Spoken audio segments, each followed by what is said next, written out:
Good evening and welcome to Wollaton Watch. If you were here yesterday, you know what the show's about, but if this is your first time, welcome. Wollaton Watch is a nature and wildlife programme which is also part of the Nottingham's Festival of Science and Curiosity, which will be running through to next Wednesday. In Wollaton Watch, we're coming to you live from Wollaton Hall, and we'll be exploring nature, wildlife and environments across Nottingham and Nottinghamshire. Yes, there'll be lots of opportunities to join in the activities and also share your thoughts with us on social media. So we're at @NotForsac and we would like you to please use the hashtag Wollaton Watch. In yesterday's programme, we started to learn a little bit about Wollaton Hall itself. We got to meet some animals in their own habitats, and we caught up with local people taking action for nature. Yes, and today we're going to get some hands-on with some specimens at Wollaton Hall, and we have a special animation, and we'll also be doing the activity again, Guess That Sound. And a reminder that all of our footage has been recorded in accordance with the social distancing regulations at the time of recording. But to start us off, we'll be heading up to Sherwood Forest and we'll be speaking to young wildlife expert Indy Keemore-Green as he took us around his local patch.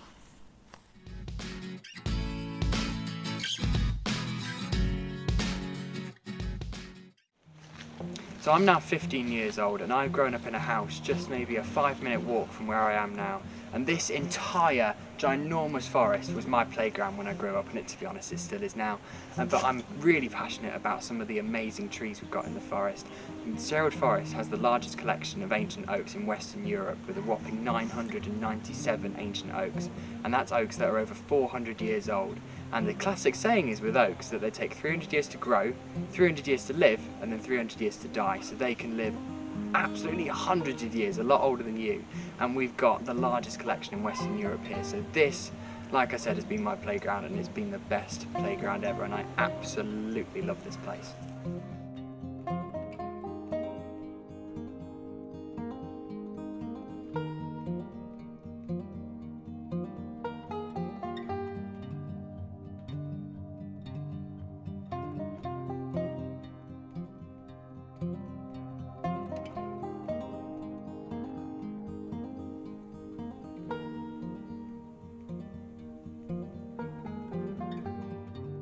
So one of the main reasons why Sherwood Forest is so special is because of trees like this. Now this is a giant ancient oak tree that I'd probably say is around maybe 600 years old, and why it's so special is because of this.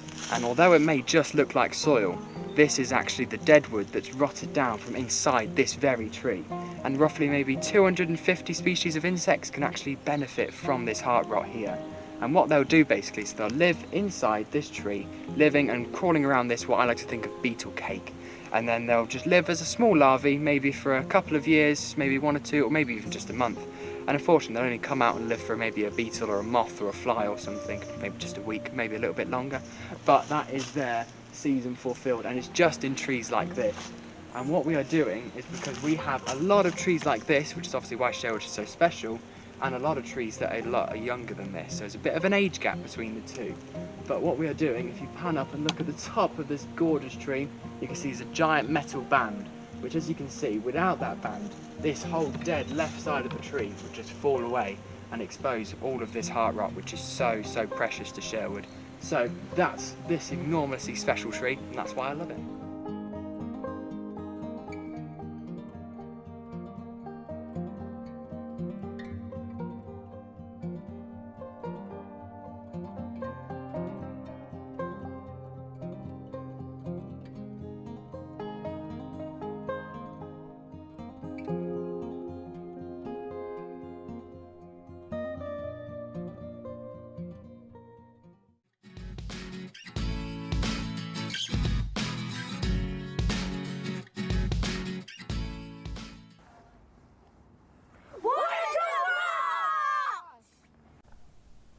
That was so interesting, thanks to Indy for that.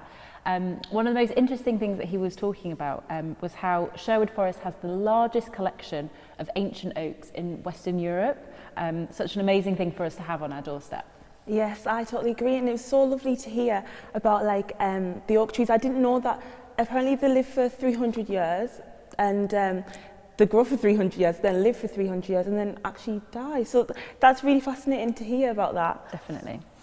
Next up, we've got a bit of a behind the scenes look at one of the most unique collections here at Wollaton Hall, taxidermy animals. So taxidermy is the art of preserving animals, and we caught up with Sarah Burhouse, who does a lot of the work on the animals here at Wollaton Hall. And just to note that this film does include some animals while they're in the process of being preserved, so they don't have their bodies complete, so a little bit of warning for very small children.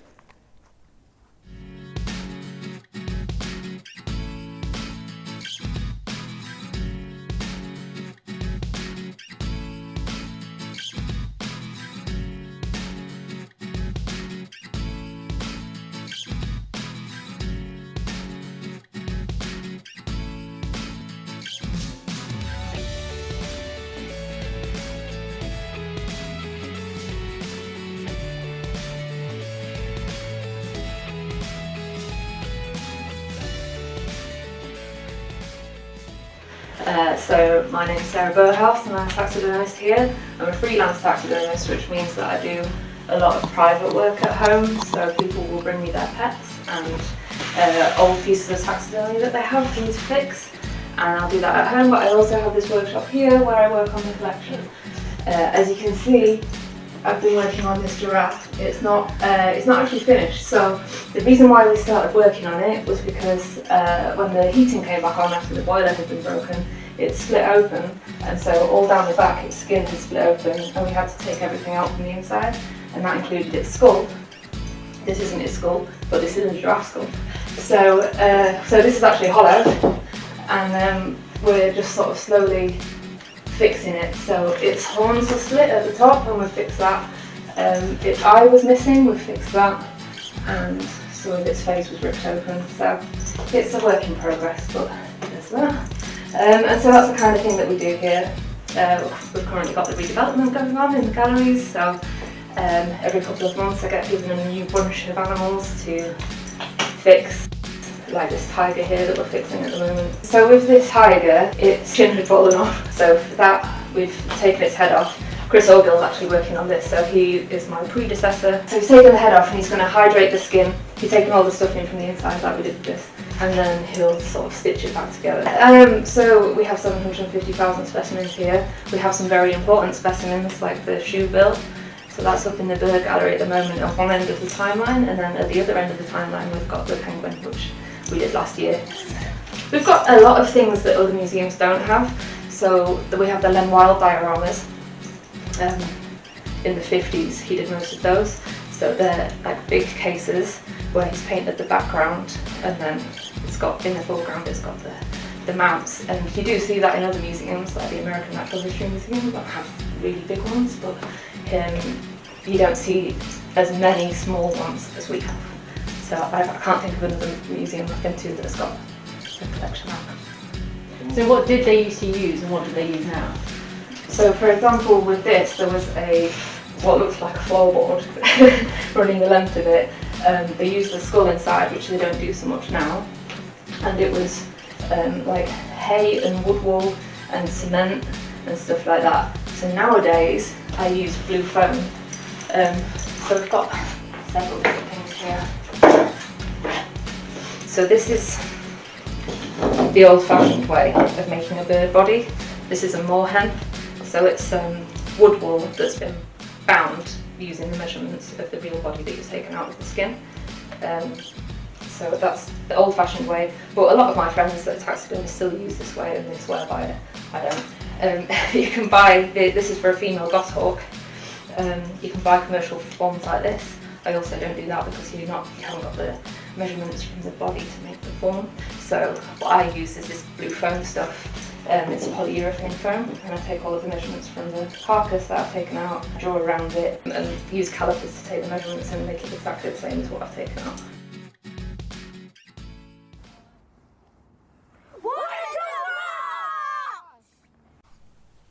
What a great interview. Taxidermy is one of the things that I'd always wondered about when I'd come here to Wollaton Hall before. I never knew how they preserved the animals and how they lasted for so long, so it's great to get some answers from Sarah.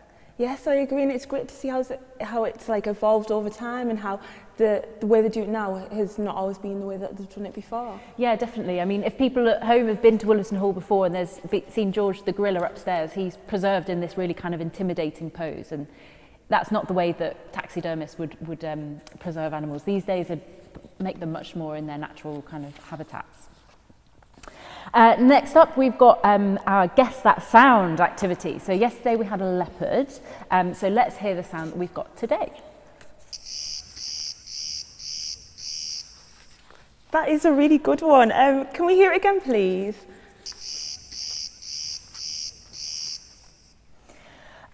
So we'll give you a bit of a clue. This is another animal that you'd be really, really lucky to hear in the UK.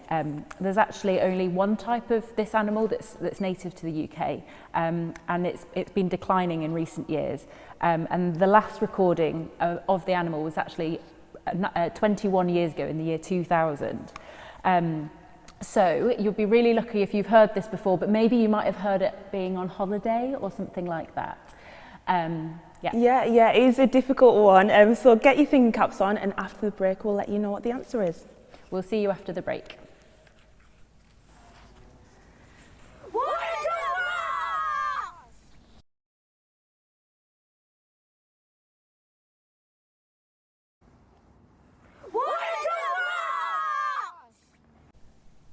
Welcome back, and before the break we had the activity Guess That Sound. So did any of you guess what the sound was? Let's hear it again. Okay, so it was a tricky one, but the correct answer for today was a cicada. So this insect makes noise by moving its muscles inside its abdomen. Yes, it's really amazing, isn't it? And it really reminds me of being on holiday in a really warm country. And the UK species we mentioned before is called the New Forest cicada, and although it hasn't been spotted since the year 2000, there are lots of citizen scientists out there that are hunting for it and trying to record it. So hopefully this will be the first year in a long time that we've seen it. So next up we have, we're going over to King George V's playing field in Apsley, where we'll see a lot of tree planting taking place.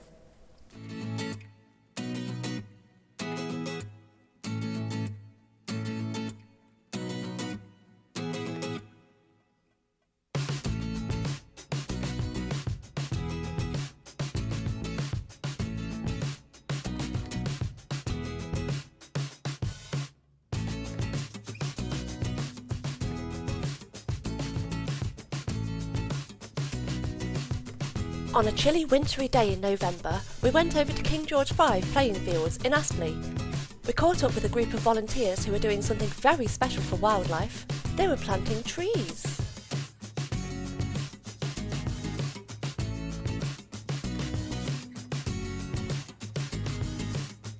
Hi, I'm Rachel Richards. I am part of Nottinghamshire Tree Planters, and I'm also a trustee for Nottinghamshire Wildlife Trust, and I'm admin for Extinction Rebellion Rewilding, which is national and international. We're here today at King George V Park in Beechdale in Nottingham, and the plan is to create a buffer of trees around this boggy corner, particularly at the moment. I think it might extend beyond that.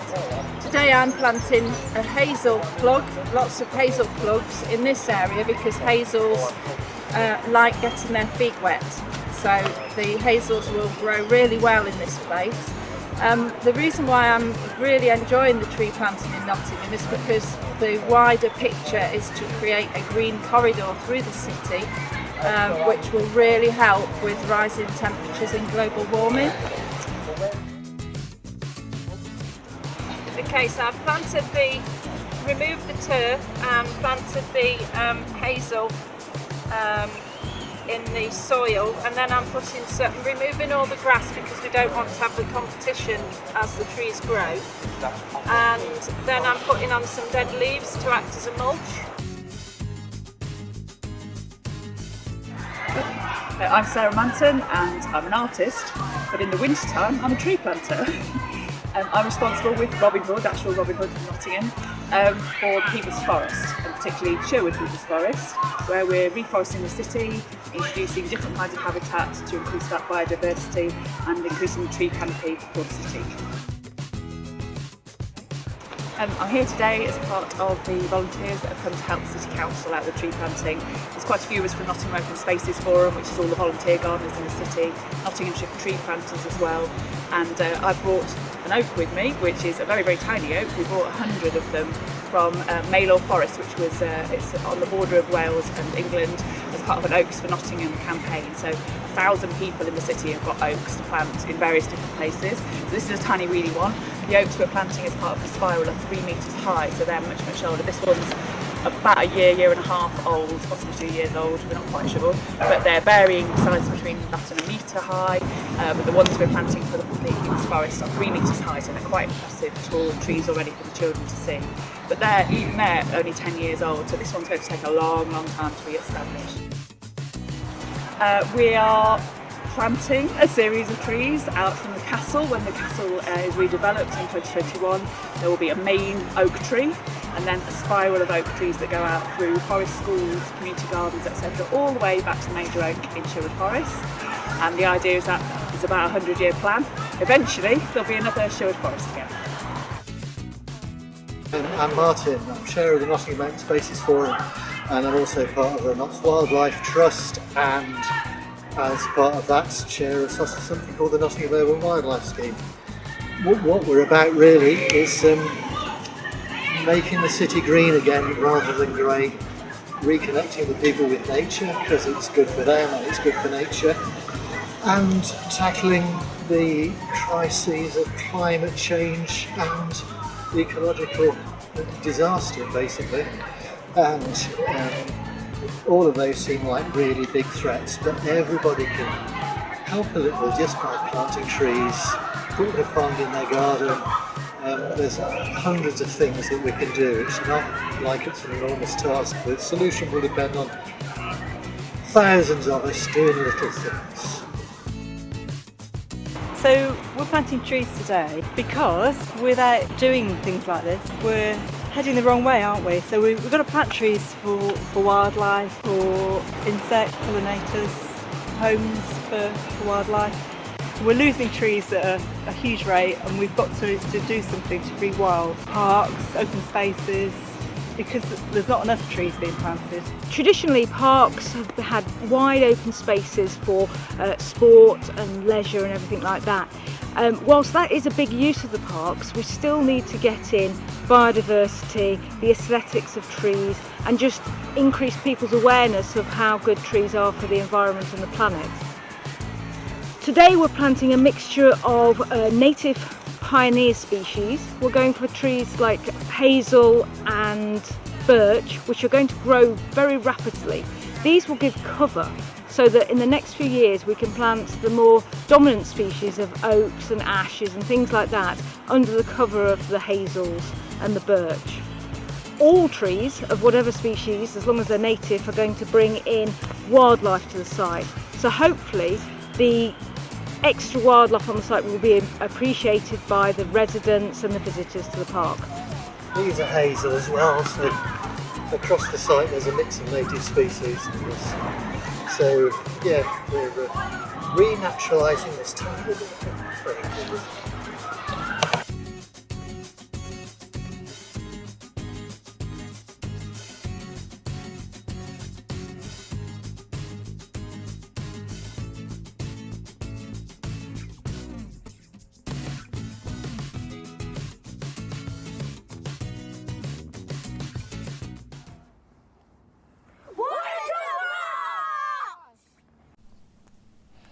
One of the things that really shows up time and time and again in these videos is the fact that there's lots of volunteers and young people taking action for wildlife, and you don't have to be a scientist, you can just be an ordinary person. And there are really so many things that we can all do for wildlife in Nottinghamshire. And of course the other thing is that it looks like loads of fun.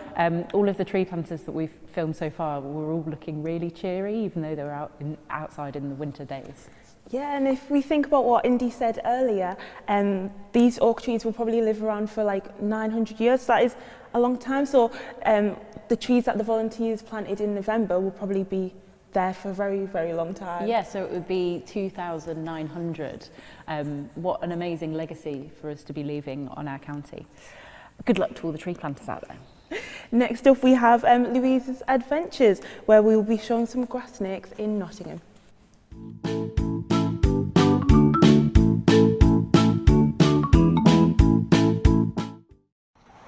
Hello and welcome to Louise's Adventures. I hope you enjoyed the common lizards yesterday. Today we have some more scaly creatures to show you. Did you know that there are grass snakes living right here in Nottingham? Let's go and find them.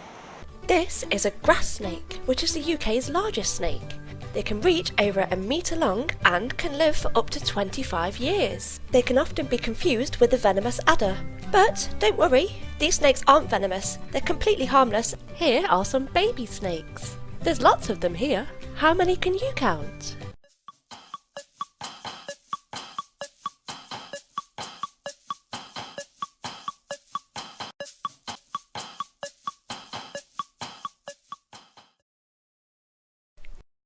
Grass snakes feed on a variety of small animals, including frogs, toads, newts and tadpoles. They can also eat small fish and small mammals such as mice, voles and shrews. Grass snakes live in a variety of habitats in the UK, such as woodland, grassland and wetland, though they prefer damp habitats such as riverbanks or even garden ponds. Grass snakes love water and are very strong swimmers. They are semi-aquatic, meaning that they are as happy in water as on land. They can even dive underwater and hold their breath for up to 30 minutes. Grass snakes usually emerge from hibernation in early March. Then they go in search for food and a mate. Eggs are usually laid in April in compost heaps or specially designed places just like this one. This one is made out of old hay and wooden pallets. If you'd like to see a grass snake for yourself, visit Newstead and Annesley Country Park on a warm and sunny day between late March and October. If you're lucky and patient, you might see one swimming in one of the lakes or basking in the warm sunshine. All snakes, including grass snakes, as well as lizards, fish and amphibians, are cold-blooded or ectothermic. This means that they can't make their own body heat and have to rely on the temperature outside of their bodies to warm them up. From October until March, grass snakes hibernate, which is a deep sleep. They hibernate in rabbit warrens, compost heaps, or under rocks or in brambles. I hope you can join me tomorrow when I will be introducing you to a very special spiky friend of mine. He has been rescued and rehabilitated and is ready to spend a natural hibernation out in the wild. See you tomorrow. Goodbye.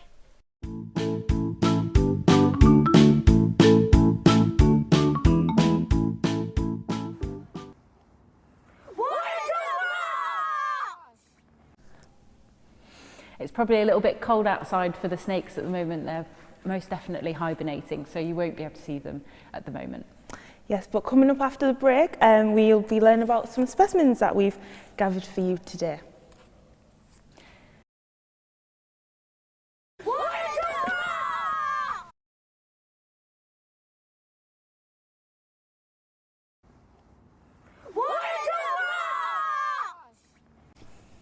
Welcome back, and we've got something really special for you.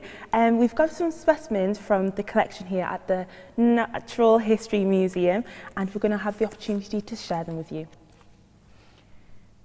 Yeah, so all of these specimens that we've got here today are actually from the Handling collection from Wollaton Hall Natural History Museum, which means that schools and community groups can actually borrow them for free from the museum. So you just need to get in touch with Access Artefacts if that's what you want to do. So we're going to kick off with this enormous skull. So this is a hippopotamus skull. So hippos are native to sub-Saharan Africa.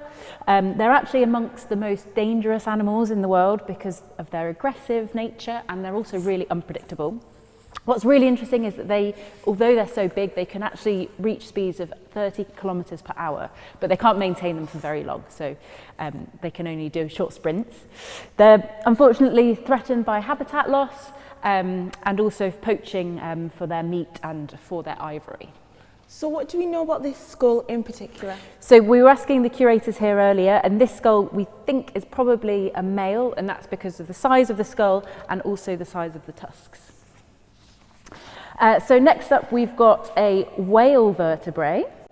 So the curators here weren't actually sure whether this was from a sperm whale or from a baleen whale, but what's so amazing about it is how enormous it is. So if we compare the size of this vertebrate with how big our vertebrae are, they're the bits that make up our spine, you can get a sense of how enormous this whale would have been. And last up, we've got this really heavy ammonite fossil. So ammonites were sea creatures that lived in the sea, obviously, between 240 and 65 million years ago. So this bit would have been the shell, so this bit's been fossilised, and out this end there would have been a kind of squid-like creature with tentacles. Wow, that is amazing. I hope you've enjoyed that at home. I've certainly enjoyed that and learned loads of new things. If you've got any fossils at home or you'd like to share any photos or videos of them, please can you just share them on email. Our email is wollatonwatch@notforsac.co.uk or social media @notforsac. Please use the hashtag WollatonWatch. Next up we have a charming video from Sarah Robson featuring different birds.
Thank you very much, Sarah. That was a lovely video. Throughout the week, we'll be hearing from Sarah Robson with different videos. We have crows and bumblebees, so that is really lovely. And it was lovely to see in the video how birds find different places to nest. It's really cute to see the heads sticking out of the nest. That was really lovely.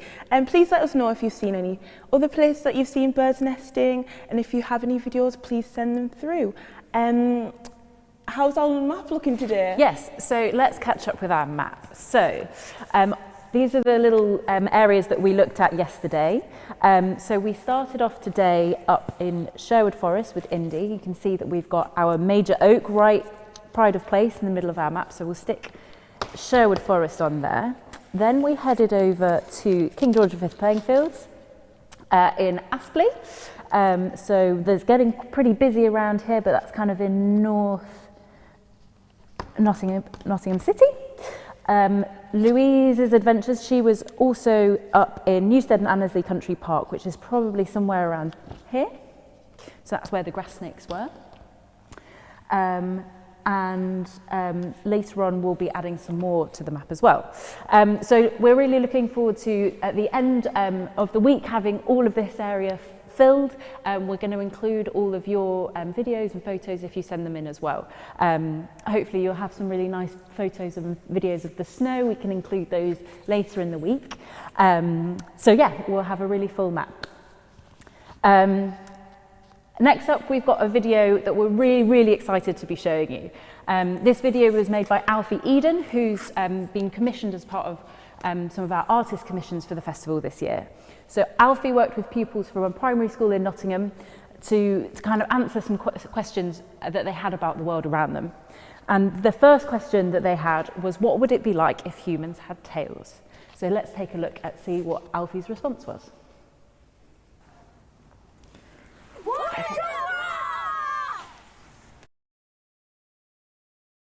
10 primary school students were asked to think about the world around them, with the aim of asking and answering life's biggest questions.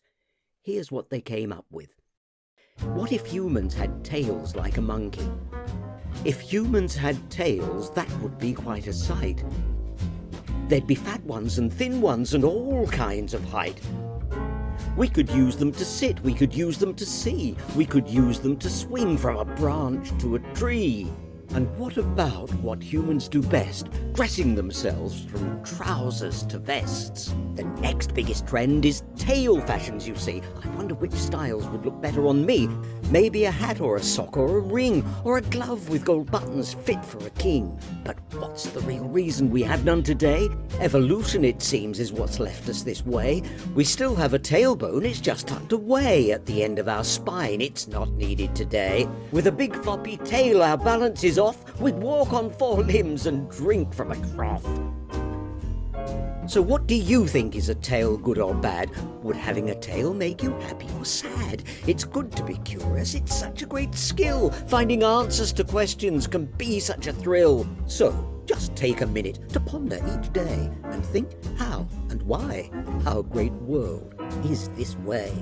That's all we've got time for. We'll see you all soon. Join us next time for A School on the Moon. A huge thank you to the children of West Bridgford Infant School for providing their illuminating thoughts on life, the universe, and everything else between. This video was made in association with Nottingham Festival of Science and Curiosity. You can find a whole heap of curious STEM activities on the festival website, knotsforsac.co.uk.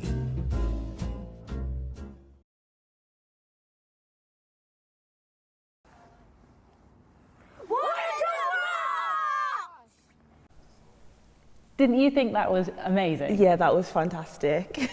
And you know, I think it's really a question that I feel like we've all thought at some point in our lives. I've definitely thought about tail fashions and what I would do with my tail, how it might be nice to wrap around you to keep you warm. But I never thought about how it could kind of put us off balance. And obviously we've evolved so we don't need them anymore. Yeah, I really liked the idea, like you said, about the tail fashion. And also, if you've been inspired by Alfie's video, we'd love to hear maybe a poem or videos exploring that question as well, or any other questions that you've always wondered. There could be some like, if human had webbed feet, or anything like that. Another idea to keep people curious at home would be to keep a curiosity diary. So you could make a note of every time a question pops into your head. Why did I wake up before my alarm this morning? Why does it snow in the winter? And then you can try and do some research or an experiment to see if you can find out the answer. Alfie's actually made another video that explores the question, what would it be like if we lived on Mars? And that will be up on the festival website for people to have a look at soon. There's also some other artists that we've commissioned that we'll be showing in the programme as well this week. So we'll have the artist Instar talking about their jellyfish that they've made as well. So keep an eye out for that. We're really excited to have lots of different artists working with us on the festival. There's also lots of activities on the website for you to try at home. So lots of researchers and scientists have put together little activities and experiments that you can do at home. Yes, after the break we'll be heading to Hidden Nature Reserve in the heart of Nottingham, where young people have taken over to bring back wildlife into the city.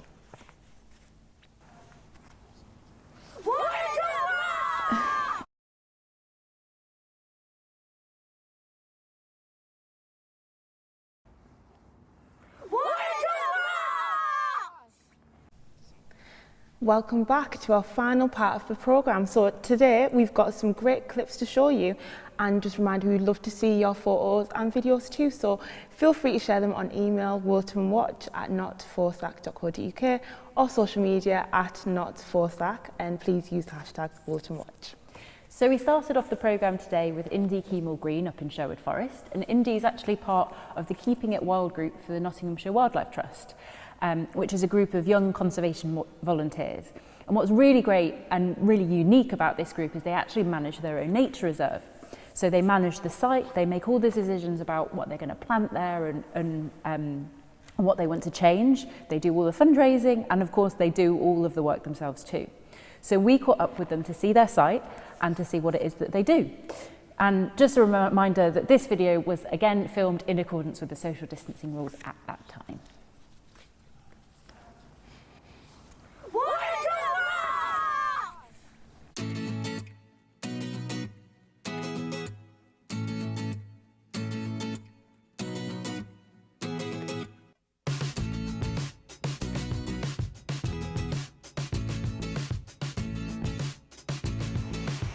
This is Mansfield Road.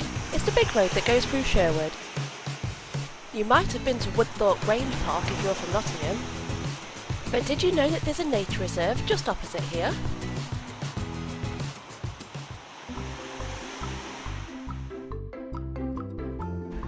Take a walk on the wild side at Woodthorpe Meadow. Woodthorpe Meadow is the only known nature reserve to be looked after by a youth group.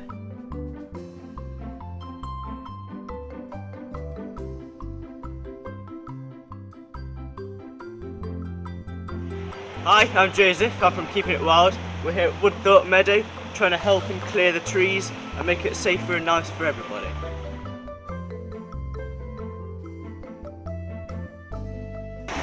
Cutting a bit down to promote new life and to make it a bit more open, a bit more friendly towards people walking up and down.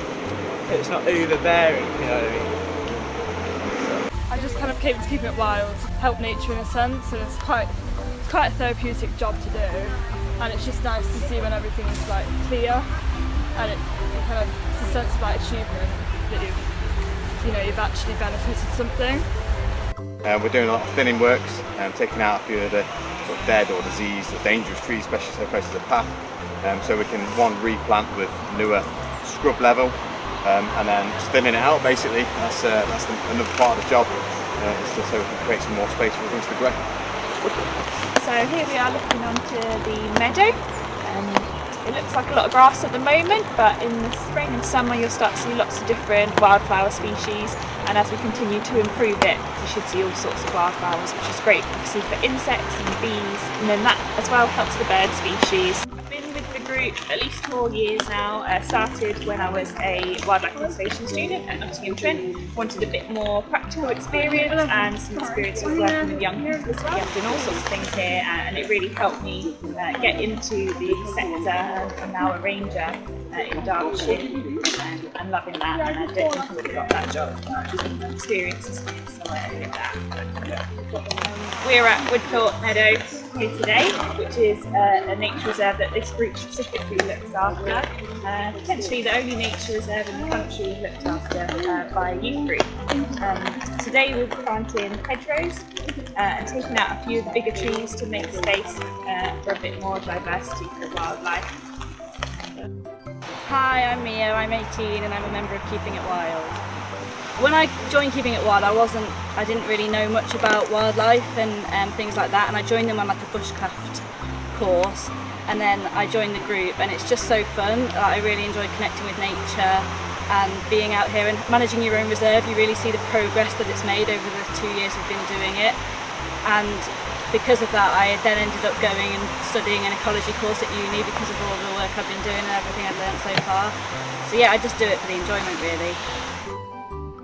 So hedgerows are really important for nature, especially in a woodland, because they give somewhere for the fledgling birds to develop in the spring, and they also just give a bit of diversity to the woodland, and for us we're using it as a barrier between our meadow and our woodland in our reserve.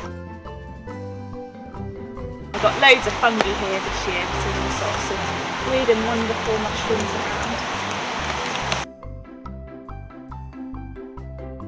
You can hear the traffic along here, just the other side of the wall there, you've got the busy Mansfield Road. So this is quite a nice little alternative walkway, just walking along the road to the Sherwood shops. You can just cut in here and have a slight little natural diversion. So this pathway was very overgrown, very dark, and not very welcoming place for a lot of people. We've had a lot of antisocial behaviour here as well. As we open it up, we should be able to get an understory as well, the flowers and things coming through, so we'll be looking to plant some bulbs to encourage that in the coming year as well. So the team avidly litter pick the site. Every time we come there's more and more litter, but as we do more and more of the habitat management, we're removing quite a lot of the dense foliage. We're finding lots of historical litter, so we believe this Pepsi Cola can is from the 70s, and yeah, some of the old style wrinkles. So yeah, each time we come in, it's a bit of a competition for the guys. We're trying to find the oldest old school, so that is April 92. And just shows, and we use this as a sort of educational tool when we do events and activities to show people just how long litter can last in a green space. You know, quite a lot of these pieces of litter are older than every single member of the team, so and in some cases even me, so yeah, it just shows what you can find on site when people just sling their rubbish. They don't realise that this will be here for decades, and you know, the guys are continually trying to clean up the site, but yeah, when there's historical litter, it can take some time. But yeah, we like to use it as a bit of a tool to just educate people about, you know, litter and the issues we have on site with it.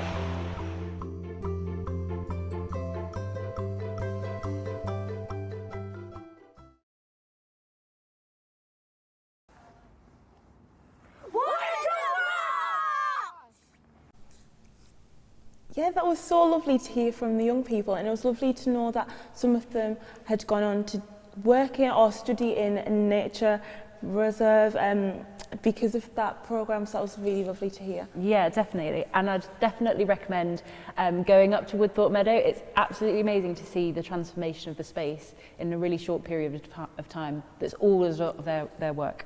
Okay, next video we have Wollaton Park, where we'll be hearing why people come and visit.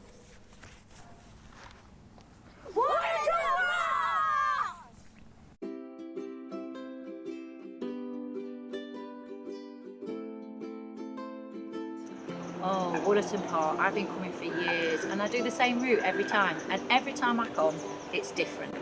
The nature's different, the season's different, the people are often the same. People are really friendly, they're so relaxed. Maybe it's just the fact that they're out in nature, often, you know, with the family or the friends or alone, it doesn't matter. It's just that sense of being connected to nature. I come here for the peace and the fact that we are so lucky to have so much greenery and wildlife and nature and trees, water, you know, all of these wonderful things within such close proximity to Nottingham.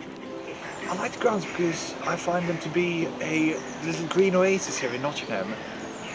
There isn't many other green spaces around, And here, there's so many trees, so many woodland patches and so much wildlife, and I really enjoyed that.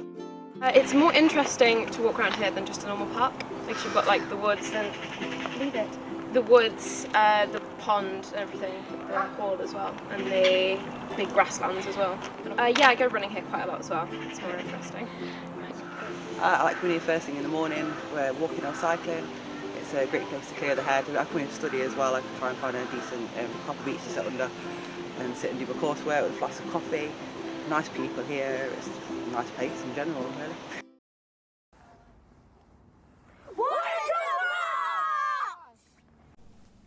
Wasn't that great to hear? And it was also great to hear how people don't just come for the nature part of it, but also the historic element as well. Yeah, it's a really special place. It means a lot of different people to different for different things to different people. When we were talking to people, some people just love coming for days out, some people walk their dog, some people have even proposed marriage here. We've had some great videos and photos coming in. Yesterday we were talking a little bit about leaves and how they're different and how they change colour. So we've had some lovely photos of some autumn leaves turning from red and to orange. Yes, that is a gorgeous colour. And we also got some other great ones to show you throughout the week. So these are some ducks here in the Wollaton Park as well, just grooming themselves. And this is a lovely calming video of a summer day along the banks of the River Trent. Doesn't that sunshine just kind of make you feel all relaxed? Yes, it certainly does. Well, that's all for now. Thank you very much for watching. On tomorrow's programme, we'll have some more of Louise's adventures, and we'll be looking at some stargazing. So if you guys want your footage to be featured in the programme, please do send it in to us, wollatonwatch@knotsfosac.co.uk, or you can post them up on Instagram, Facebook, Twitter using the hashtag Wollaton Watch, and we'll find them and we'll put them into the show. So we hope that you've been enjoying the programme so far. We'd love to see some of the activities, some of your poems, maybe some of your drawings as well. And tomorrow's show will have a bit of a stargazing theme, so we'll be doing something a little bit different, and we're really looking forward to that. So make sure you tune in at the same time, the same place, on Notts TV, on Facebook Live and on Twitch for more Wollaton Watch. Thanks for watching. Bye.